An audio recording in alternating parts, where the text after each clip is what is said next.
Assalamualaikum warahmatullahi wabarakatuh. Pada kesempatan kali ini, kami dari kelompok 3 akan menjelaskan mengenai Magnoliopsida 2 Hamamelidae. Saya, Siswa Urahma, akan menjelaskan mengenai deskripsi Magnoliopita, Magnoliopsidae, dan Hamamelidae. Yang pertama itu ada divisi Magnoliopita atau Angiospermae, merupakan kelompok tumbuhan yang alat perkembangbiakan vegetatifnya berupa bunga. Pada umumnya, bunga mempunyai perhiasan yang terdiri atas kelopak dan mahkota. Divisi Magnoliopita terdiri dari dua kelas, yaitu Magnoliopsida dan Liliopsida. 11 anak kelas, 83 bangsa, 383 suku, dan sekitar 219.300 jenis yang tersebar di permukaan belahan dunia. Salah satu contoh spesies dari divisi Magnoliopita adalah Syzygium aromaticum L atau biasa kita sebut dengan cengkeh, yang merupakan tumbuhan asli dari Kepulauan Maluku, Indonesia, yang biasa digunakan sebagai bumbu dapur. Selanjutnya, kelas Magnoliopsida. Kelas Magnoliopsida terdiri atas tumbuhan berkayu dan herba. Adanya kambium membuat anggota dari kelas Magnoliopsida mengalami pertumbuhan sekunder pada batang dan akarnya. Kelas Magnoliopsida terdiri atas 6 subkelas, yaitu Magnolidae, Hamamelidae, Caryophyllae, Rhosidae, dan Asteridae dengan 64 bangsa, 318 suku, dan sekitar 169.400 jenis yang dapat kita jumpai di belahan dunia. Contoh spesiesnya yaitu Lamium album atau biasa disebut white myrtle. Tumbuhan berbunga famili Lamiaceae tersebut tersebar di seluruh Eropa dan Asia. Selanjutnya, subkelas Hamamelidae. Anak kelas Hamamelidae terdiri dari 11 bangsa, 24 suku, dan sekitar 3.400 jenis. Merupakan anak kelas yang terkecil dalam Magnoliopsida, yang divisinya dari Magnoliopita atau Angiospermae, yang merupakan tumbuhan berbiji terbuka. Muncul sekitar 100 juta tahun yang lalu, periode Kretasius bawah yang ditandai oleh penyerbukan oleh angin dan bagian-bagian bunga yang tereduksi, sering uniseksual. Contoh spesiesnya adalah Hamamelis mollis, dikenal sebagai Chinese wheat hazel, spesies tanaman berbunga dari Tiongkok. Baiklah, sekian yang dapat saya sampaikan. Assalamualaikum warahmatullahi wabarakatuh. Baik, di sini kita akan membahas tentang materi morfologi Hamamelidae. Yang pertama, morfologi dari Hamamelidae ini adalah tumbuhan berkayu atau herba. Yang kedua, jaringan pembuluh dengan skalariform atau perforasi sederhana. Yang ketiga, plastida tipe S. Yang keempat, memiliki tanin dengan asam elogik. Yang kelima, daun tunggal, kadang-kadang majemuk pinnatus atau palmatus. Yang keenam, polen binukleat atau trinukleat dan umumnya 3 atau beberapa apertur. Yang ketujuh, bunga umumnya anemopili atau entemopili, bunga kecil dan tidak menarik perhatian, tereduksi. Kemudian kita masuk ke struktur Hamamelidae. Struktur dari Hamamelidae ini adalah yang pertama, pohon atau perdu dengan daun. Yang kedua, bunga amat kecil dengan tersusun sebagai bunga majemuk dengan bentuk yang beraneka rupa, berupa bulir atau bongkol. Yang ketiga, mahkota tidak ada atau bunga sama sekali telanjang, banci atau berkelamin tunggal, actinomorph. Yang keempat, kelopak dan mahkota berbilang 4-5, begitu juga dengan benang sari, jarang lebih atau kurang. Yang kelima, putik dengan 2 tangkai putik. Yang keenam, bakal buah kebanyakan tenggelam, biji dengan sedikit endosperm dan lembaga yang lurus. Bisa teman-teman lihat di atas itu adalah gambar dari diagram bunga Hamamelis, dan yang sebelahnya itu adalah gambar dari Liquidodombar styraciflua. Kita lanjut ke sifat biologi dari Hamamelidae. Sifat biologi dari Hamamelidae ini adalah yang pertama, itu tidak memiliki sistem akar tunggang. Yang kedua, daun duduknya berseling. Yang ketiga, tulang daun melengkung. Yang keempat, bunga tidak memiliki kelopak dan mahkota benang sari sangat berlimpah dan kepala putik berupa papila. Yang kelima, semak-semak maupun pohon-pohon dengan kebanyakan daun-daun tunggal yang tersebar dan mempunyai daun penumpuh. Yang keenam, bunga kebanyakan berkelamin tunggal. Dan yang ketujuh, kebanyakan berupa terna dan semak yang tidak bergetah. Dan yang terakhir adalah bunga pada umumnya kelipatan 5 atau 4 dan jarang kelipatannya 3. Baik, kita lanjut ke materi reproduksi Hamamelidae. Reproduksi Hamamelidae yang pertama, alat perkembangbiakannya generatif dan berupa bunga. Yang kedua, pada umumnya bunga mempunyai perhiasan yang terdiri atas kelopak, kaliks, dan mahkota corolla. Yang ketiga, alat reproduksi jantan dihasilkan dalam stomen yang berjumlah satu atau banyak. Yang keempat, alat reproduksi betina berupa putik, pistilum. Yang kelima, putik ada yang hanya tersusun dari satu daun buah karpel, tetapi ada juga yang terbentuk dari karpel.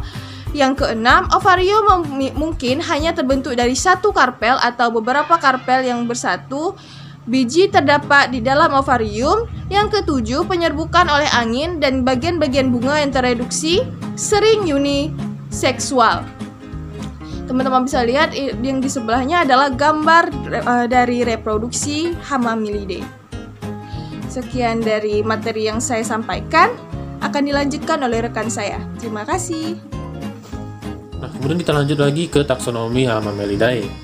Anak dari Hamamelidae ini ada 11 bangsa, 24 suku, dan sekitar 3.400 jenis.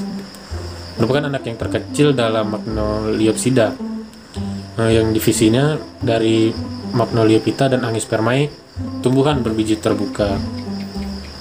Nah, yang pertama itu ada Ordo Hamamelidales, memiliki beberapa famili. Di antaranya itu Cheridipilaceae, Eupetilaceae, Platanaceae, dan Hamalidaceae. Baik, untuk ordo yang pertama yaitu Hamamelidales. Familinya yaitu Hamamelidaceae. Untuk ciri-ciri, pohonnya selalu hijau, tinggi dapat mencapai 40-60 meter, dengan tinggi bebas cabang 20-35 meter. Diameter kayu dari 80 hingga 150 cm. Nah, kulit kayunya halus, abu-abu, dan kayunya merah.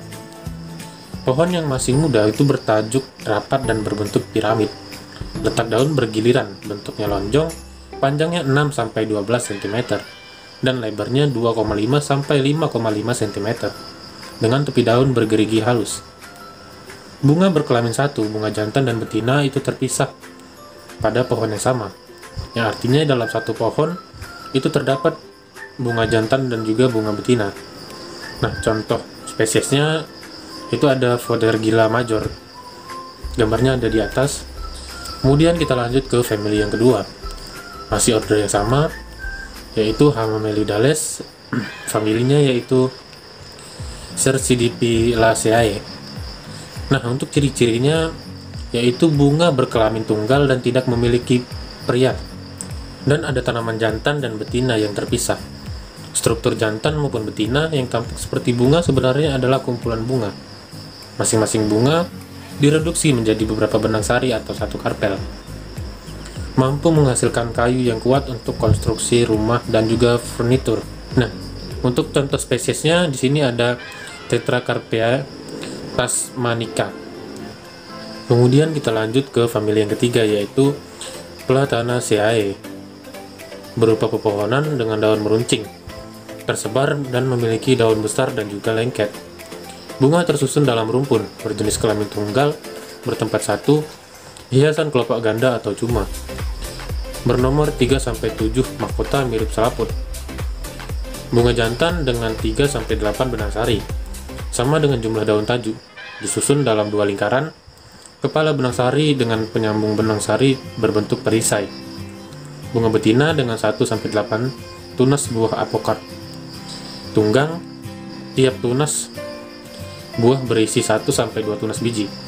Nah, bijinya dengan sedikit endosperma. Contoh spesiesnya yaitu Plantanus orientalis. Nah, itu ada gambarnya di atas. Mungkin hanya sekian yang dapat saya sampaikan. Kurang lebih saya mohon maaf. Wa may yazkaru illa ulul albab.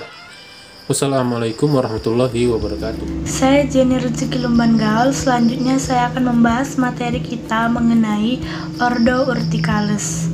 Nah, yang dimaksud dengan Ordo Urticales ini yaitu adalah salah satu bangsa anggota tumbuhan yang berbunga. Nah, pada ordo ini meliputi semak-semak maupun pohon-pohon yang kebanyakan daun-daunnya itu berbentuk tunggal, yang tersebar dan mempunyai daun penumpu. Nah, pada bunga ini kebanyakan berkelamin tunggal yang tersusun dalam bunga majemuk terbatas. Biasanya berbentuk kecil-kecil dengan tenda bunga yang berwarna hijau. Nah, contoh famili pada Ordo Urticales ini yaitu Moraceae. Nah, ciri-ciri Moraceae ini yaitu memiliki stipula yang besar, bunganya berbentuk bongkol atau berbentuk seperti cawan serta piala. Nah, biasanya tumbuhan ini memiliki getah. Nah, contoh dari famili ini yaitu spesies Ficus benjamina. Nah, klasifikasi pada Ficus benjamina ini yaitu kingdomnya Plantae, divisi Angiospermae, kelas Rosid, Ordo Rosales, famili Moraceae, genus Ficus, spesies Ficus benjamina. Nah, selanjutnya itu masih sama dengan Ordo Urticales. Nah, famili dari Ordo Urticales ini ada Urticaceae. Nah, Urticaceae ini yaitu mempunyai ciri-ciri kebanyakan berupa terna dan semak yang tidak bergetah. Yang kedua itu memiliki daun yang tunggal yang tersebar atau berhadapan dengan penumpu atau stipula yang seringkali tidak sama besar. Pada bunganya berkelamin tunggal dan jarang banci, yang tersusun dalam tukal-tukal atau bongkol yang simus dan selanjutnya terkumpul dalam rangkaian yang menyerupai tandan atau bunga lada. Nah, selanjutnya ciri-cirinya yaitu mempunyai putik dengan satu kepala putik yang berbentuk seperti bulu atau seberkas rambut-rambut. Nah, selanjutnya seringkali ada stamenodium berupa sisik yang terdapat pada bagian basis dari pistilum. Nah, pada famili Urticaceae ini contoh spesiesnya yaitu Laportea interrupta. Nah, klasifikasi pada Laportea interrupta ini yaitu kingdomnya Plantae, divisinya itu Tracheophyta, kelasnya Magnolipsida, ordonya itu Urticales, famili Urticaceae, genusnya itu Laportea, spesiesnya itu Laportea interrupta. Nah, selanjutnya itu yaitu Ordo Pagales. Nah, Ordo Pagales ini adalah salah satu bangsa tumbuhan yang berbunga. Nah, pada ordo ini meliputi tumbuh-tumbuhan yang berbatang kayu dengan daun-daun serta penumpu yang kelasnya itu runtuh. Nah, bunga ini berkelamin tunggal dan berumah satu. Memiliki bunga jantan tunggal atau karangan capitulum atau amentum dan bunga betina tunggal atau berkelompok. Nah, habitatnya itu terdapat di semak dan pepohonan. Tumbuh di daerah dataran rendah sampai 2000 meter di atas permukaan laut. Nah, contoh dari famili Pagaceae ini adalah spesies Castanopsis argante. Nah, klasifikasi pada Castanopsis argante ini yaitu kingdomnya itu Plantae, divisinya itu Spermatophyta, kelasnya itu Dicotyledon, ordonya itu Pagales, familinya itu Pagaceae, genusnya itu Castanopsis, spesiesnya itu Castanopsis argantea. Nah, demikian penjelasan dari saya. Semoga dapat bermanfaat. Sekian dan terima kasih. Assalamualaikum warahmatullahi wabarakatuh. Saya Puput Revirandra Saputri. Di sini saya akan menyampaikan tentang ordo Casuarinales. Nah, di mana ordo Casuarinales adalah merupakan ordo salah satu bangsa atau ordo anggota tumbuhan berbunga. Ordo ini hanya memiliki satu familia saja, yaitu famili Casuarinaceae, di mana famili Casuarinaceae ini memiliki ciri-ciri, yaitu yang pertama, batangnya berkayu, cabang-cabang yang mudah berwarna hijau dan cabangnya kecil. Yang kedua, daun termodifikasi seperti sisik, daunnya tersusun secara berkembang dan memiliki biji yang bersayap. Yang ketiga, batangnya berbuku-buku dengan daun-daun yang amat tereduksi menjadi seperti selaput kecil dan tersusun berkarang. Yang keempat, bunga uniseksualis, bunga jantan di ujung dahan dan bunga betina di ujung cabang pendek dalam karang spika. Yang kelima, buahnya buah kurung yang bersayap dan diselubungi oleh dua daun pelindungnya yang menjadi berkayu. Yang keenam, habitatnya perdu dan pohon. Dan famili Casuarinaceae ini mempunyai contoh spesies seperti Casuarina aqueous tifolia L, atau kita sebut dengan cemara angin. Dan ada juga Casuarina excelsa L, atau sering kita sebut juga dengan cemara Norfolk, di mana fungsi dua spesies ini hanya untuk sebagai pohon berlindung saja. Selanjutnya, saya akan menyampaikan tentang manfaat Hamamelidae. Nah, di mana manfaatnya yaitu yang pertama ada getah dari ficus untuk bahan membuat mainan atau bola dan penangkapan burung. Yang kedua, Castanopsis arganteae untuk balok pada perumahan dan jembatan, papan, tiang, dan rusuk, dan baik untuk dijadikan sirap. Kayu sinentin tidak mudah pecah. Dan yang ketiga, Casuarina equisetifolia L sebagai tanaman peneduh yang tadi saya bilang. Dan yang keempat, Hamamalis virginiana paling sering digunakan pada kulit dan kepala. Witch hazel secara luas dikenal karena kemampuannya untuk meredakan peradangan dan penenangan kulit sensitif.